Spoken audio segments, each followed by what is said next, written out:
Hi, welcome to the full supermoon forecast here on the Medium channel. Hi, I'm Adam, and welcome. If you're watching this live or as a video, welcome. So today we're going to talk about this full moon energy, 5 things that we need to know. There's some suggested spiritual practices. I have divination cards to allow spirit to insert messages that I may not have thought of. Excuse me, and we're going to do all of that right now. So I'm going to give the live people a couple minutes to get on. We're going to jump right in just a second. And I hope everybody's well. And we're probably feeling a lot of this energy, right? We're probably feeling that. So hi, hello, Martin and Carrie Sue and Merrill and Mr. Floyd Chanley, aka Joshua, and Brooke and Jennifer and Millie and Laura and Jody and Chris and Lisa 911, welcome, and Peggy, and anybody that I miss, or anybody, hi Lena, and anybody else that I miss or that got on later, welcome. So I'll give people a couple of minutes to come in. Oh, good day from Australia. Welcome. So in Australia, it is Sunday. It's Saturday here. And I've got my water. I've got pages of notes like usual. I can never keep all the stuff in my head. So I rely on notes a lot when I do these types of live streams. And basically the idea is to prepare for this energy. It's been building up. This is, not necessarily the climax of it, but we're certainly at some kind of a peak right now. So if you're really feeling off, strange sleep cycles, even health things, a lot of it may relate to the energy because we're changing. The vibrations are changing that are affecting the earth. Our bodies are changing. Our energetic fields are changing. And a lot of those changes are to accommodate higher frequencies. And this full moon is really going to be a catalyst to reach our next level. So that's just some of the generalities. And a beautiful day in Oz. Great. It's cloudy, but today here in upstate New York, but still a nice day. Still a good day. So yes, hi everybody that said hi. So what I do is I'll talk a little bit about the astrology and numerology, because that's important. Those are the basically the roadmaps, as it were, or the representations, or the tangible. What are the right words? The tangible measurable qualities of what's happening energetically. So the movement of the planets, the numerology, are basically expressions of the energies and the changes of energy. So if you understand that and can master that, then you can have a good idea of what's going on. So what's going on? Well, on August 19th, that's just 2 days away, today's the 17th, there's a super full moon, a supermoon, which just means that the moon's at its perigee when it's full, or it's closer to the earth. The gravitational force is stronger. The moon appears larger. The effects tend to be somewhat amplified. We generally have cycles of 2 to 3 supermoons in a row, just the way, the moon moves and the earth moves and all that stuff. Not to get too technical, excuse me. I just finished doing 4 hours of reading, so my voice may be a little crackly or hoarse, or I may be a little bit giddy. But I know most, if not all of you, are really feeling the energies. And I know we've been feeling it for years, but it's getting stronger and it's accelerating and it's taxing on our bodies and our lives. The bottom line is that spirit, God, source, whatever word you want to use, is beckoning us to ascend and to change in order to accommodate these energies so that we can have a smooth ascension. And all these little markers like this full moon, this past Lionsgate portal, all of that are just kind of steps along the way. We can't go from 0 to 60 in 0 seconds. We have to gradually ease up to it. So we've been slowly but surely, they're saying since around 2014, so the last 10 years of the cycle, our bodies and energy fields have been gradually accommodating to the ever increasing frequency. So we have these spikes or these waves. Everything's energy. So energy always moves in waves. There's always crests and troughs. So we have these waves, and we have crazy things that happen. Maybe our sleep cycles get interrupted, or we feel a lot of chi or prana or kundalini activations. Then there's a lull, so our bodies kind of get used to it. Then the next wave tends to be bigger and tends to build on each other. So I think I think people got their notification. So I'm going to begin. So the super full moon, 8:19, here in the east coast of the United States, in Eastern Daylight Time, that's 2:26 p.m. So that's when the moon is at full. Universally, it's an 8-day in numerology. 8 is Saturn ruled. 8's also an infinity sign, so it's a powerful number. We're also in an 8 numerological year, so Saturn's influence is going to be somewhat strong. Now, the full moon is in the sign of Aquarius. Uranus ruled Aquarius, the revolutionary, evolutionary sign. It's also 27 degrees of Aquarius. 27 in Chaldean numerology is liberator. So when we get numerologies around 27 and you combine that with Uranus, there's a real energy of evolution, revolution, liberation, freedom. So freedom is coming up a lot, and restriction of freedom obviously are coming up a lot. We'll talk about that a little bit when we get on. Hi, yes, Shirley Forrest. Hi, Yvonne, and anybody else that I missed. Okay, so 27 degrees Aquarius. Now, a full moon is a sun-moon opposition in astrology. That's why it's full. They're opposite ends. Uranus, the planet that rules Aquarius, it's in what's called a T-square to the sun and the moon. So a T-square is basically like 3 planets a square. On an astrological chart, it would look almost like it's like equilateral triangle. So you have like planet here, here, and here, basically. Whatever planet's at the apex is the ruling planet of that T-square. The apex means the planet that doesn't have an opposition. So the sun and the moon are in opposition, but Uranus is kind of sitting on top of them, and that's the guiding influence. All at 27 degrees of the fixed signs. Uranus is in Taurus. Sun is in Leo. Moon is in Aquarius. T-squares are really powerful. That it shows us where tensions exist, but it's also triangular. So there's a certain harmony with that. Uranus is guiding that. Evolution, revolution, the planet of surprises.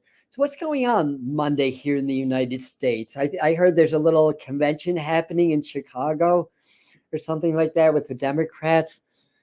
Lord knows they could not have picked a better time for that. So you can expect surprises. Uranus is the master of surprises. It's a full moon in Aquarius, and Uranus is at the apex of a T-square.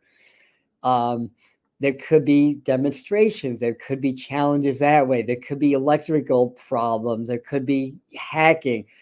So much is on the table when Uranus is in charge there. So we can expect some mishaps. We can expect some surprises. With somebody like RFK Challenge Harris, we'll see what's going to happen with that. So that's T-square number 1. Having 1 T-square per day is a pretty big deal. This full moon has 2 T-squares. The other one involves Jupiter, Saturn, and Venus. So they're all at 17 degrees. 17 is the star. That's hope. That's inspiration. Jupiter's at the apex of that. Jupiter's higher mind and expansion. That's a good influence, but you also have Saturn and Venus involved. So Jupiter will be at 17 degrees Gemini. Saturn's at 17 degrees Pisces, and Venus is at 17 degrees Virgo. So Pisces and Virgo are in opposition. So qualities of the T-squares are that there's 2 planets in opposition and 3 planets that are squaring, basically. That's what makes up a T-square. And Jupiter does not have an opposition in this T-square. So that's the ruling planet of that. But it's also a 27-day that Saturn ruled. I know I'm getting a little bit technical. Yeah, Venus is hanging out there also. this is, Jupiter really adds a sense of diplomacy, a sense of higher mind. You have Saturn is lessons and learning. Venus is also about like the financial structure, basically. So Jupiter's at the apex. So we also have Neptune is kind of hanging out at 29 degrees Pisces. So that's kind of conjunct Saturn at this time also. Mars is conjunct something. Where do I have that? Mars is in weak conjunction with Jupiter. So you have 5 planets involved in this T-square, basically. That's big energy. That's a big energy of change, but it also shows where a lot of the restrictions lie. And it also shows what we need to work through, what we need to move through. All right, so let me see what else I wrote in my notes. Mars in weak conjunction with Jupiter enhances that number 27 because it's 27 is Mars. It reduces to 9, so 27 is also about completions. 17 reduces to 8. 8 is Saturn ruled. That's also often about money, about structure, about infrastructure, structures of society, karma, lessons, learning. So that 27, that's action, energy, aggression. Jupiter adds a lot of humanitarianism, optimism, and diplomacy. And a lot of revolutions possible revolutions in our country, demonstration, all that kind of stuff's on the table. So thank you, AG, for that. Thank you, Mikkel and Pauline, for being here and coming on.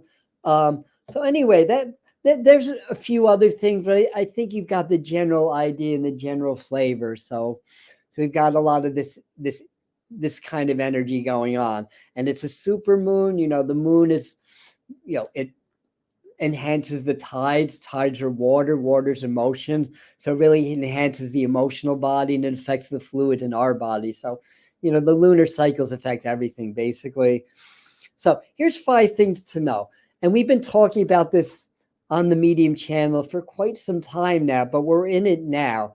And that's the collective quantum leap. So that's the first thing to know, that we are, as a species, as a collective consciousness, we're in a quantum leap. So the people that don't understand that, that's a concept that comes out of, obviously, quantum physics, and it's a term used for when electrons shift from a lower to a higher energy level. That's called the quantum leap.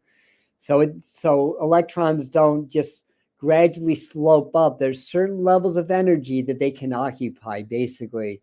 Electrons are amazing. They're both wave and particle, or form and energy. And when an electron's quantum leaping, it's much more energy than it is form. It phases, basically.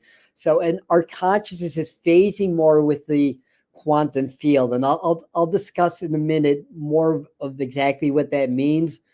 But that's one of the things that's happening. So, anomalous sky events. I heard of a couple of things going on, strange things in the sky lately, although that's been happening. It's been building up.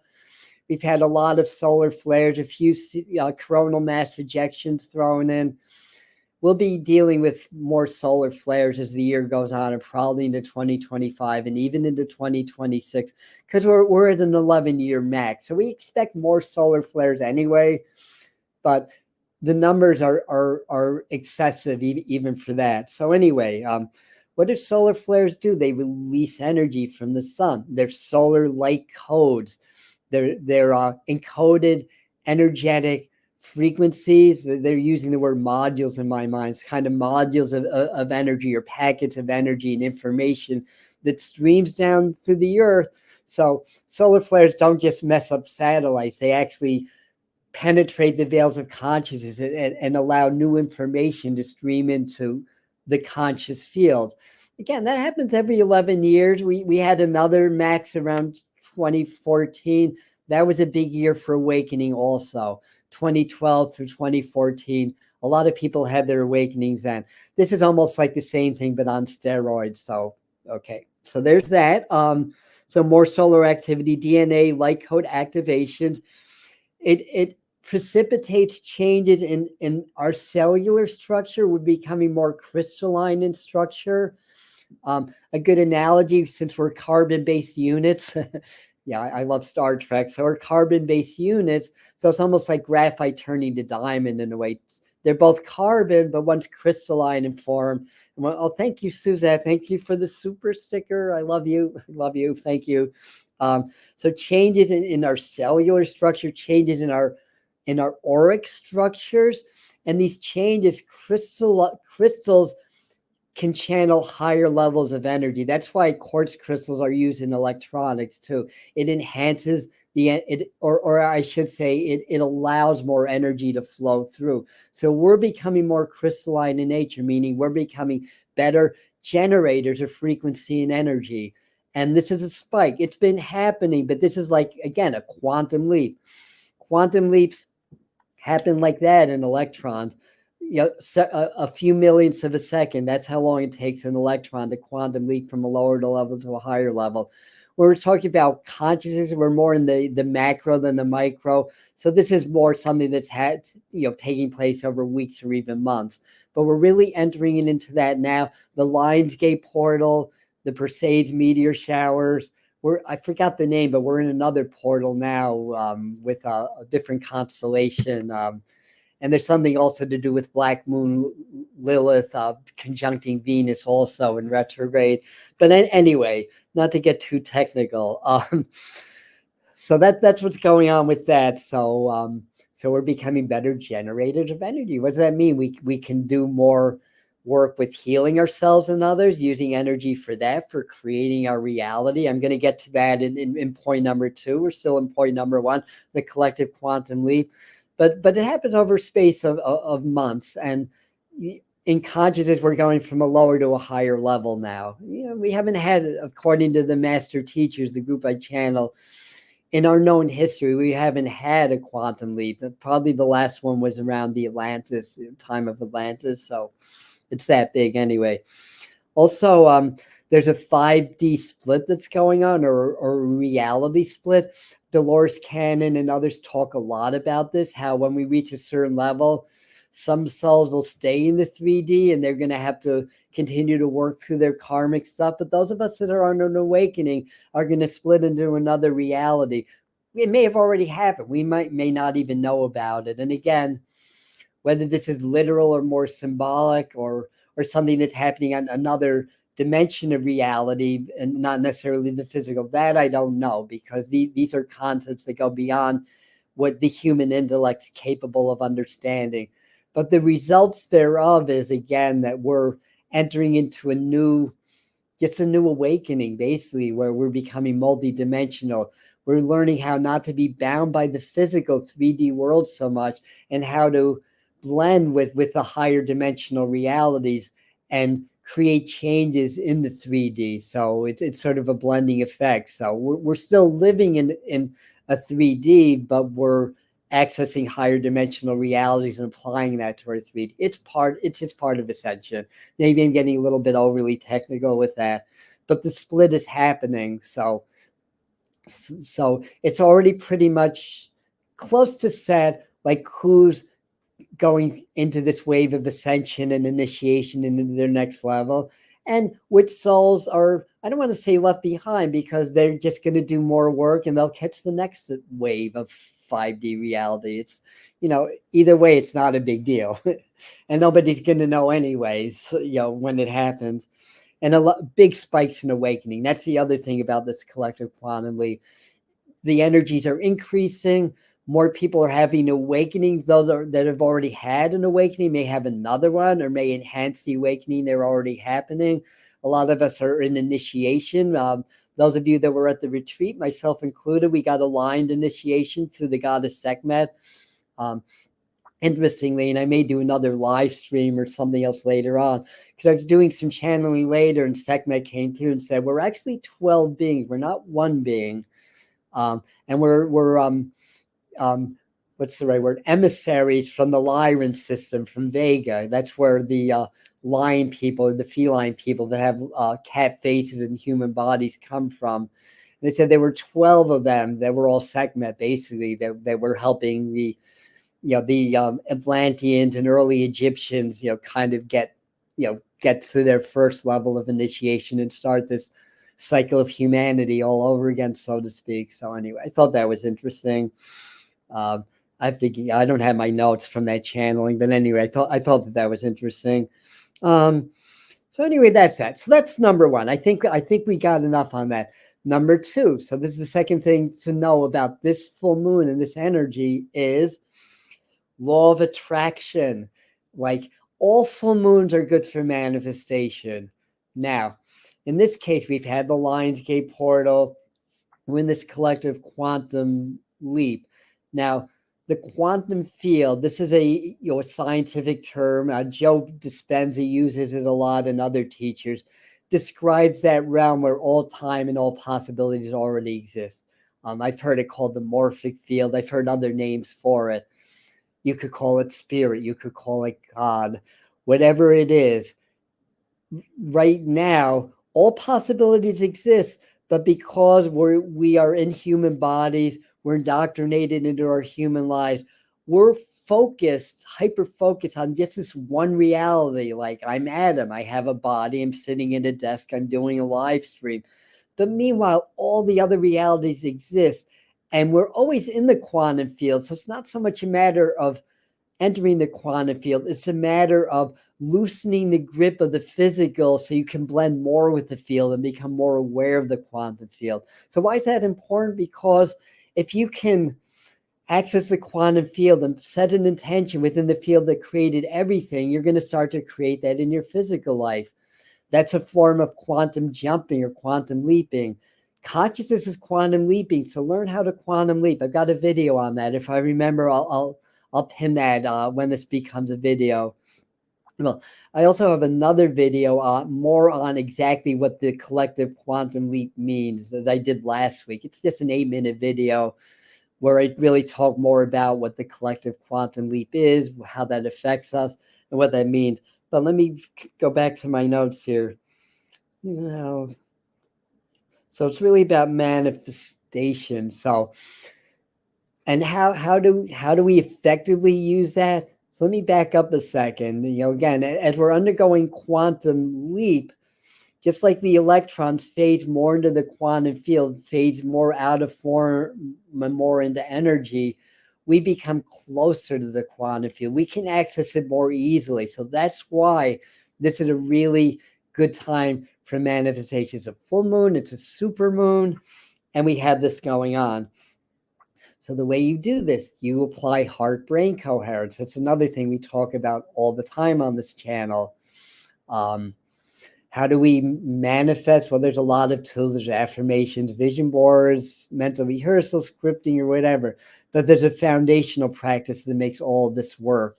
And that involves blending the heart and brain frequencies and sending that intention into the quantum field. So what I want to do to create my reality, no matter what tools I'm using, I want to be able to visualize what I desire, not just with my eyes. Some people have aphantasia and can't visualize or can't hold mental images in their mind. Does not mean you're screwed if you have that. Use your imagination. You have other psychic senses. But the point being is you want to set an intention. That's the mind. So that's the brain, as if it's already happened. So, if I want like my channel to get much larger, in my mind, it's already happening. People are congratulating me for my first 100,000 subscribers. All this stuff is happening. So I'm making that real in my mind, but I'm feeling grateful as if it already happened. That's the heart, because the heart feels, the mind thinks, and the heart feels. So when you can blend the heart and the brain, and you can send that intention to the quantum field and send a powerful signal, and you start to create that. So do that. We do a lot with heart-brain coherence work. There's a way to do it. It starts with feeling very grateful for the present now. It starts with getting present. So backing up a second, like I said, our attention is all on the physical, but when we get super present, then it softens that focus on the physical. So if I'm super present in the moment and I lose my self-identity, like for a moment, if I'm not Adam, I don't have 2 arms, I'm not a medium, I'm just energy and frequency. So if I'm not identifying with my physical, then I start to become more aware of everything else. I start to connect more with the quantum field. Again, you're never separated from the quantum field. It's just where your attention goes. I get super present. I get super grateful for the present moment. It's perfect right now. It could be no other way. You know, if I'm having a bad day or if I'm in pain, let me grab some water. Doesn't take away from the perfection of the present moment. That's just a personal story. Yeah, I told you I've been doing readings all day, so my voice is a little bit off. But anyway, you can still hear me. I might cough a little bit more. So I get really, I'm present. I'm not a name. I'm not a body. I'm energy. I'm frequency. I'm a divine son or daughter of God or spirit. Now my attention off the physical. Now I can blend more with the quantum. Then I feel really grateful just for the now moment because it's perfect. And the more grateful I can feel, the more compassion I can feel, the more I'm activating the heart. The heart's stronger than the brain. By the way, hearts can't be programmed. So that's another reason to do this. But when the heart gets activated, the heart blends with the brain because the heart's stronger. And then if I'm visualizing or I'm living my intentions in my mind as if it's already happening, then I'm sending that signal to the quantum field. If I repeat it through the power of repetition every day, sooner or later, it's going to happen in the physical. And sooner or later, you're going to realize why you don't have your desires in the first place, because it's usually negative programming associated with your physical form, which is an illusion. So anyway, that makes sense, right? I hope so. Quantum leap brings greater access to the quantum field. Most important manifestation time. Oh, next 2 weeks. So they're saying, between this full moon and the next new moon, that's like the sweet spot. So do a lot of manifestation work over the next couple of weeks, basically. And then they're also saying changing habits, work on changing the programming. You can do that through subconscious reprogramming techniques, affirmation, sleep programs, and so forth and so on. Because if you're creating new or working to create new intentions, even if you're doing the quantum field exercises, but you have the same old programming, it's not going to really change. You got to change that programming also. How do you do that? You reprogram your mind. You go into the control centers and reprogram it. The programming hijacks the emotions, and you respond in predictable ways to your environment, other people, and however we respond emotionally creates an energy, creates an effect, and creates results. So basically, until you reprogram, you're going to just create the same things over and over again. Different place, different face, same results. So you can, and some people think, well, like I used to get very nervous at job interviews to the point where my hands started to sweat and all of that stuff. And no matter how much I tried to will myself to not get nervous, interview comes up, I get nervous. Why? Because it's a program. It hijacks my emotion. I can't change that, but I can reprogram myself so I don't have those reactions anymore. I respond differently. They respond to me differently. I get better results. And also, on an esoteric level, it changes my frequency. It changes the electron flows within me and around me. It changes matter on a quantum level or subatomic level. And over time, that changes on a macro level. So that's how that works. Do your law of attraction work. I know I have a way of explaining things a lot, which is why my live streams last forever. We're already a half hour in, I see. All right, so number 3, it's the reprogramming, yeah. Neuroplasticity, learn about neuroplasticity, absolutely. I would say, if you need to learn anything about this, look up Joe Dispenza. He's my go-to guy, although there's a lot of good ones out there that I research, but Joe Dispenza is my man. I don't know, it's just the way he talks. I came from a science background. I don't know, but there's a lot of good ones. He's not the only one. Anyway, so number 3 is evolution and revolution. Uranus is heavily involved. Uranus is T-squaring or at the apex. So it's really adding a lot of flavor to this full moon. Evolution and revolution often come together. That's one of the reasons they sound alike. What does that mean? You're going to see more outcroppings of things. You know, those powers that be want to clamp down. They don't want the evolution, because the evolution is death to this whole system that those minute few benefit from at the expense of a great many. So they do everything in their power to try to block that. Now I understand that freedom of speech rights have really been curtailed in Great Britain and in Europe. What happens over there happens in the US sooner or later. We've been seeing that on social media, but people are awakening too fast, and it's going to speed up. There's a lot of subliminal programming, a lot of electronic frequency programming. You know, back in the 70s, they experimented with radio waves. That was part of the Montauk Project. I know somebody very close who happens to be my son's mom also, that lived on Long Island during that time. And she didn't know what was going on. She just knew that certain days, neighbors would act strange.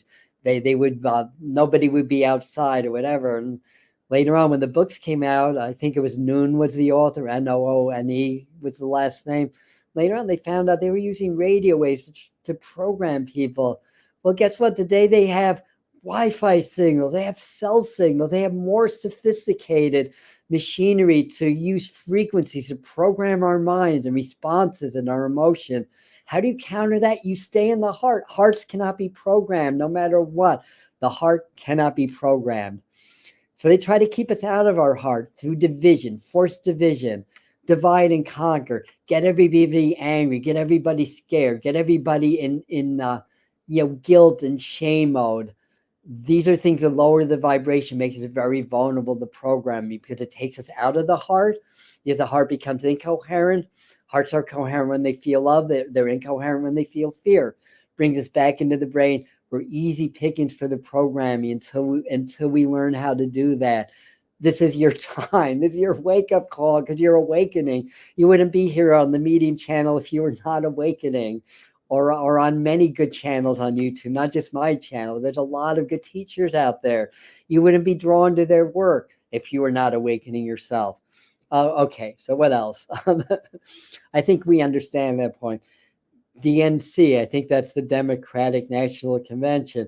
On the supermoon, Uranus, master surprises, T-squaring the moon.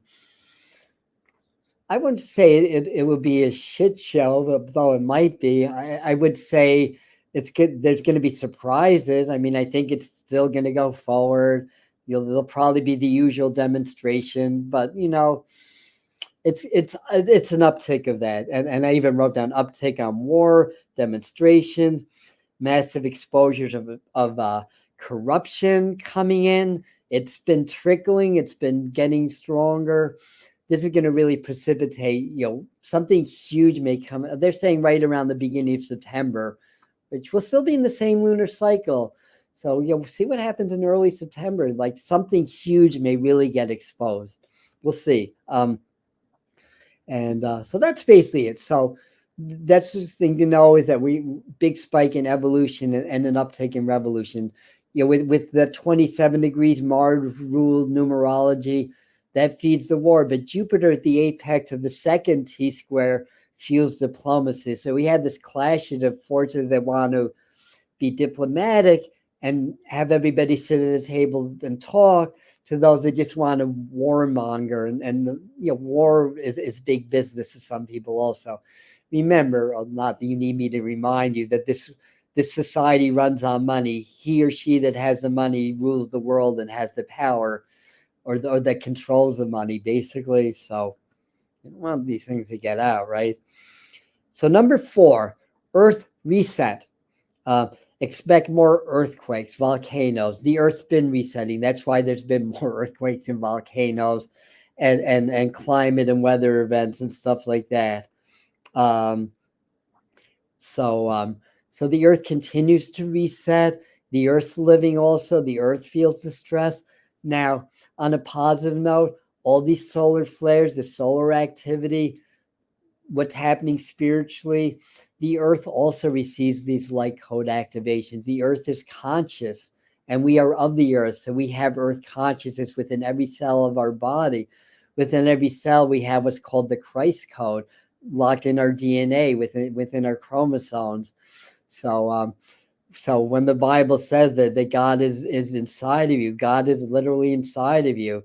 I think a lot of these people that or these mystics that wrote scriptures were scientists, because I just did a short video about this, about the number 666, and in Revelations, which is a different kind of it's a different animal than most of the Bible.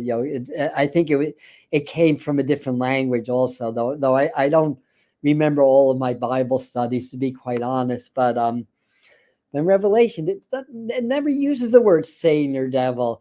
They use the word the beast, the mark of the beast. The number of the beast shall be a number of a man, and that number shall be 666. Well, guess what? Men and women are carbon-based. Carbon atoms, by far the majority of carbon atoms, by far they all have 6 protons and 6 electrons, but also 6 neutrons, 666. That's the number of man. Hello. So, I love the Bible, but I also understand the programming. So I can read the Bible with a discerning eye and understand what was elaborated or what was rewritten versus what is more pure from ancient scripture, from the true voice of Christ and those that they came before Christ. And the more I understand, the more I'm convinced that they were alchemist scientists. They knew a heck of a lot also. So anyway, so the earth is resetting. The earth herself, she's vibrationally resetting. She's becoming more crystalline. There's going to be reactions in the earth, basically. Not to mention that there's a lot of both vibrational as well as physical pollution on the earth that the earth has to adapt to also. So we're going to see a lot of earth resets, and we need to reset ourselves because our bodies are synonymous almost with the earth. Well, in a way they are, because every cell in our body came from the earth. So we need to reset also, do more meditation, do more grounding, more earthing. Whenever you meditate, even if you're working with higher chakras, get your lower chakras set and grounded and balanced, basically. And the fifth thing, to know is this explosive heart chakra opening. So we are going to feel a lot of waves of compassion. These frequencies, these light code energies, are trying to help us open our hearts anyway, to clear a lot of the energetic clutter from many generations of mistreatment, abuse, and that translate into this lifetime also. Most of us have had abusive experiences, childhood, spouses, whatever. Part of it is the fact that we are ascending, and we're having to really clear, basically 6,000 years of karma that we've been involved in and the earth's been involved in. So as these higher frequencies hit the earth, it starts to release all this karma. A lot of it's like war, struggles, causes like a painful reaction, like a pain body in the earth, so to speak. So as it releases, it creates more tension, more wars, more upheaval. But it's just a process. It's just temporary. The more you can stay grounded, the more you can stay in your heart, because it's point number 5 is explosive heart chakra opening. The more you can gracefully move through these changes. And at the other end of it is a miraculous ending. And I think Revelations talks about the 1,000 years, the 1,000 golden years. Nostradamus talks about it. So in other words, once we reset, we're going to come into such a higher level of energy, of consciousness, that things are going to change and things are going to get more fair. But the old has to overthrow. The old facades that are built on a house of cards need to tumble. Very fragile structure that our modern world is built on. It just takes a small storm to knock out the electric grid in my whole area, because they're built on flimsy sticks and wires, basically. It doesn't take much of a solar flare to knock out the satellites. It only took a tiny little bug, a little virus, to knock down the whole structure of our society. You think about it, just one little virus did all that. So, when we think of everything being stable in our world, our world is anything but stable. It can come tumbling down any minute. That's not to scare you. We don't sugarcoat it, but we're not doom and gloom here either. Other than the fact that there's a lot of suffering associated with that. Other than that, I'm welcoming that. That's what I want, because I want this evolution. I want this to happen. I mean, I'm very compassionate, but I understand there's a reason for it. So that's where the heart comes in again. So, this Lionsgate portal is still going on, even though it officially closed on July 12th, according to those that know more than I do about it.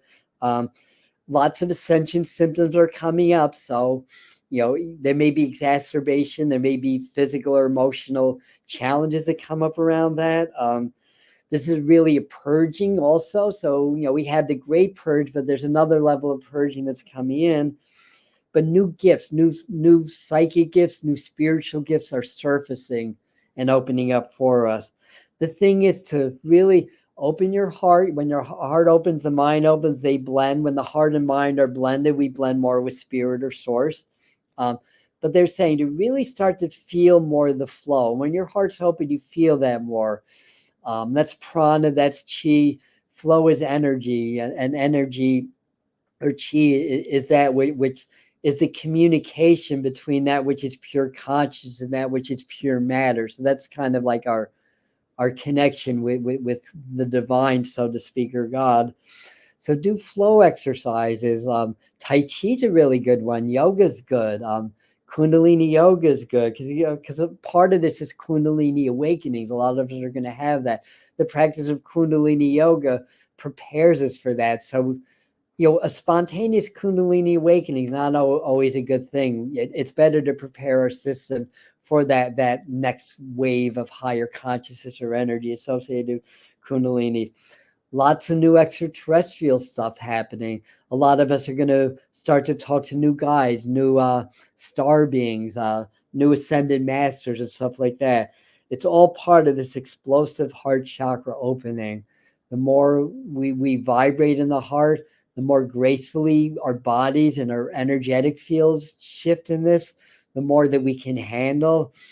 And I'll augment that by saying get very grounded also as well. So anyway, so AG to yogi here, somatic breath work. Oh, very good. So you understand flow and energy. A great way to feel the flow is go out, find a tree, hold the tree, clear your mind, open your heart, and just experience. And what's going to happen, even with minimal like meditation practice behind you, you'll start to feel the energy of that tree, and you'll start to incorporate that in your own energy field. Breath practice, circular breathing, all this stuff, feeling the flow. It's a real thing. It's a force. And once we start to feel the flow, we start to cultivate it, we can influence the flow. The flow influences us, and we influence the flow. And that's the way that it works. That's how we can change matter. The adepts, the advanced ones from other eras, other times, and in this time also, they knew how to influence the flow. And some of the great spiritual masters could change matter. Jesus turned water into wine, right? And helped raise the dead, right? And bilocated, or maybe not bilocated, projected etheric doubles to walk on water. All these things, these are not just Jesus can do it. His message is we can all do it. We're all the sons of God, right? So that's part of the message, right? So anyways, so I'm going to do some divination cards to get more messages, but some of the exercise, I already explained some of that. Do the flow, but they're also saying to do some of your own self-healing. So healing may be point number 6. It's a very kind of a healing energy. We've got a little bit of Virgo energy. Leo's a very healing sign. The sun's in Leo. We're still in Leo season. When you start to feel the flow, this is how I won't say I healed my back, because I still have back issues, but how I was able to manage the fact that I have a displaced vertebrae and that I have scoliosis, yet I'm 65 and I'm still doing yoga and I'm still doing everything. All my life, sometimes for no reason, my back would go out. When that happened, it took me 2 weeks to get back on my feet. But I practiced qigong, I practiced tai chi, I practiced yoga. I've learned how to feel the flow. Not only did I learn how to feel the flow, I've learned how to direct it, and I've learned how to magnify it. So what I learned to do is I took all this chi and prana in my aura, and I focused it like a magnifying glass through the small area and placed it in my back and let that energy sit in my back for a while. And guess what? 2 weeks turned into 3 days. I'd have an episode. 3 days after that, I'd be walking again. I'd be out doing things. And then, as I was in my early 60s, my back got really, really bad. I was going to the chiropractor a lot. There's months I not bedridden, but it was very hard to get around. I haven't been to the chiropractor for, knock on wood, 18 months now. Every back incident I've had has been very minor. Could I keep the flow going? I keep my spine active. Do your cat-cows, yogi. Cat-cow exercise keeps the spinal fluids flowing. Do that every single day. That's really, really helpful. Another exercise. All right. So anyway, practice self-healing. That's another way in just feeling the flow and visualizing and feeling that I'm healthy. That's how I was able to work through autoimmune stuff. Is every day, no matter how it was severe eczema, no matter how bad I was, in my mind, I'm not itching. I'm perfect. Took 3 years and 2 rounds of doing leaky gut syndrome diet, but I was able to work through that and get off the steroids that I was on for 60 years. And then consciously meet with your guides. And the other thing I wanted to mention is the flame technique. For those of you that have been on my live streams before, you've heard this. We're all connected in consciousness. That's a beautiful thing. But the collective consciousness is very sick now, and it's very scared because the ascension's happening. The quantum leap is happening, and people that aren't ready for it are going through a lot. Plus, there's a lot of negative programming aimed to attack the collective in order for us not to ascend. So it's great to acknowledge that we're one with all, and by all means, when you feel that oneness, open your heart and send all that healing light to the collective. But there's times we all need to separate from the collective, just like we need to sleep. A great way to do that is you just light a candle, you get very relaxed, you focus gaze into that bright spot right above the wick of the candle, just gaze in it. Get like any other meditation, you get present. You're not a name, you're not a body, your energy, your frequency, your consciousness. So gaze in the center of that candle. Then you've got a good gaze going. You really feel the energy of the candle in your mind. Step into that candle and feel the flames around you. Set the intention.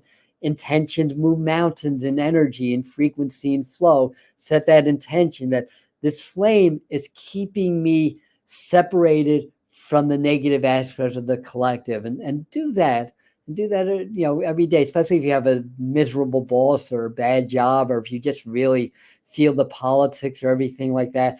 Another good way of doing that's very practical, of separating from the collective, to get off of social media, turn the news off. If you're in your heart, you can watch the news and social media not be affected, by the way, but that's a very practical way, right, to get out of that negative collective. Just don't engage, don't engage with that nonsense. But this is a powerful technique that's going to help to keep you in a level of separation. And we need that. We really need that sometimes, especially today when everything's going crazy. You're not going to help anybody if you're allowing yourself to get pulled down by other people, by the way. And I'm highly empathic. And I always acquiesced to other people's energies and always allow myself to get pulled down, and always said yes when I should have said no, and blah, blah, blah, and all that stuff. That's not helping anybody because it's not helping myself, and it's making myself weaker, basically. So we need to separate sometimes. We need to rebuild. We need to be in our own frame, make our frame stronger, and we need to be in that. So anyway, those are a few exercises. And I see there's 77 on the chat, sacred number. Oh, I have some divination cards. So the first one is called the the Divine Abundance deck. So let's see what else Spirit can bring through. By the way, we're still in the Mercury retrograde. That's what Spirit wanted me to remind me of, because they showed me the retrograde symbol in my mind. Retrogrades are good for healing. They're good for stepping back, stepping inside. So this is really good for meditation and inner work. It's an RE, so retracing steps and stuff like that. Very good for healing and for shadow integration work. So this is also time to do shadow work. Shadow integration is just that you don't try to get rid of your shadows, because they're part of who you are. You integrate them back into the light, through the light, shining the light of awareness on it, opening the heart. And then they become a power. They become a source of power, not a source of detriment. If you're not aware of your shadows, they're a source of detriment, because they hijack your emotions and they cause you to self-sabotage. And most, if not all of us, have some shadow aspect. I think all of us do. Interesting. So a few cards fell, but I'm going to go with this. No, the top card. They're saying go with the top card. Signs. So what it says here, instincts are the messages from the inner divine. So I feel like what they're saying is that, and he's in a lotus, right? Meditating inside the lotus.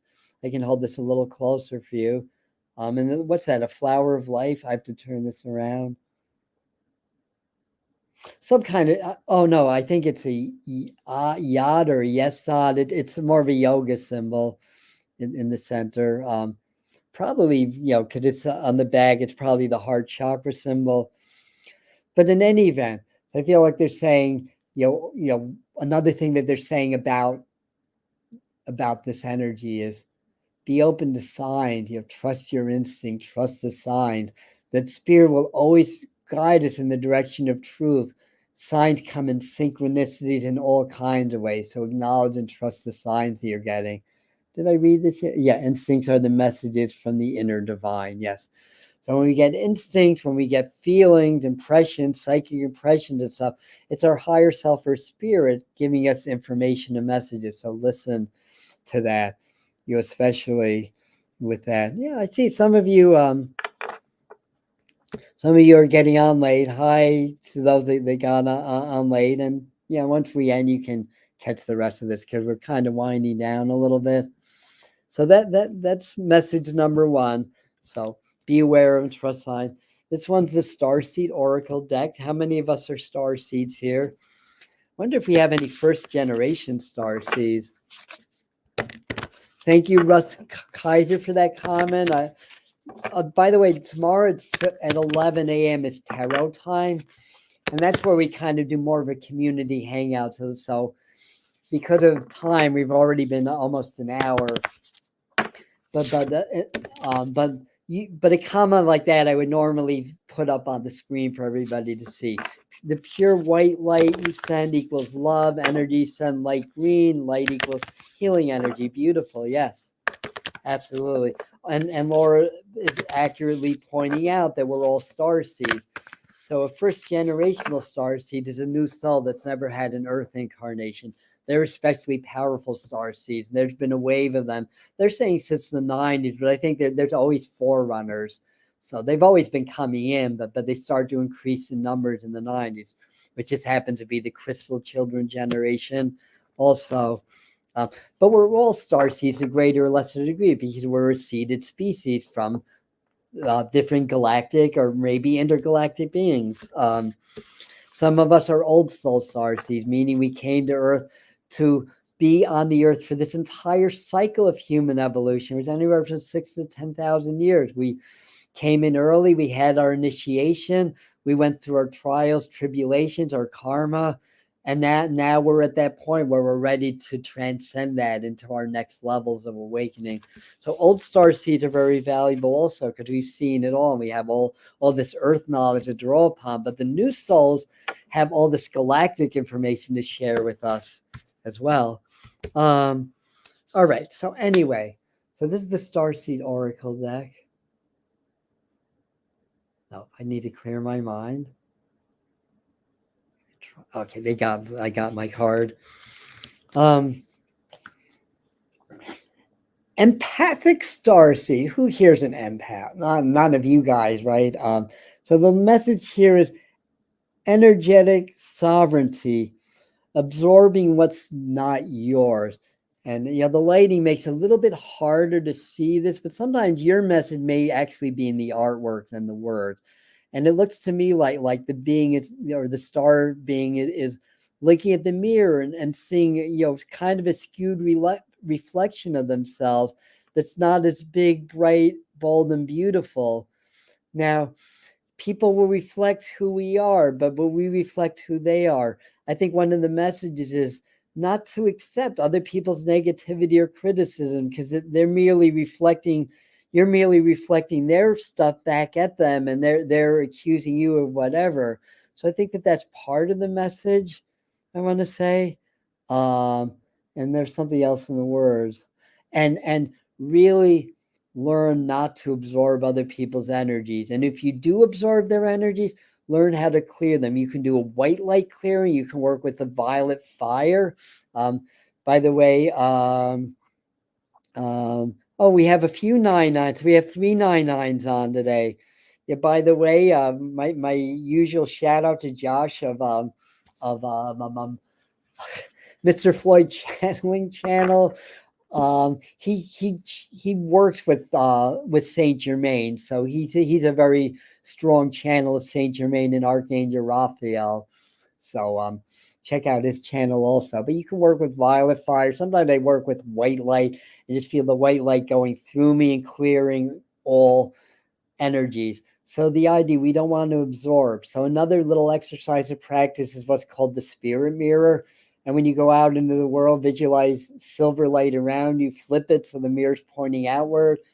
And it's, with your intention, set the energy. You can also visualize a wall between you and the mirror too, like Heather taught at the retreat, or 2 weekends ago, or last weekend. I think 2 weekends ago. And that will deflect any negative energy away from you. You don't have to send it back to the person. I'd say let God or spirit or source take care of where the energy goes. The idea is deflected away from you. So whatever, and getting very grounded. When you're more grounded, you're less likely to absorb people's energies because you're more nourished by the earth. You remember, in nature, white pines fall in the storms because they have shallow root system. Birches withstand the storm because they have deep root systems. So be like the birches. And I think that about wraps it up. I have a video. It is my last upload. We're not doing Thursday uploads till September, so we stopped doing that for the time being. But I'm doing unedited uploads when I can, when I have time. So I did just about what the collective quantum leap means. It's an 8-minute video. It's on the channel, and I'll pin that. And I if I remember what else I said I was going to pin, I'll pin that also. I don't remember what I said I was going to. But anyway, that's what I have for you. Tomorrow at 11 a.m. Eastern time, we do our weekly reading with the tarot cards. So that's tarot time. And we have our little community hangout. So, this is where I'm more interactive with you guys. And grateful. And thank you, everybody. And yeah, we're a community here. I love it when people come in and just feel kind of at home here and start to chat with other community members. That was my goal 4 years ago when I started this channel, to help create conscious community and to blend with other conscious community. Because at the end of the day, it's a world community. We're all awakening and we're all finding each other. During this time of awakening and this soul revolution, or evolution as it were, we're meeting more of our soul family members in this world and in other worlds and in the spirit world also. Johnny, a little funny orb just squiggled right in front of my face when I was saying that. And that's really what's happening. So love you guys. Thank you for being here. And if those of you that can make it tomorrow at 11 a.m., will be here. This will immediately uploads to a video. Well, actually, it technically stays as a live event, but you can access it on the channel for about 12 hours. And then it becomes technically a video. And then the algorithm does a whole new thing with it after that time. But anyway, my iPhone is 20% battery remaining. That's interesting because my computer's supposed to be charging my iPhone right now. Yes, anyway. All right, love you guys. I'm ending now.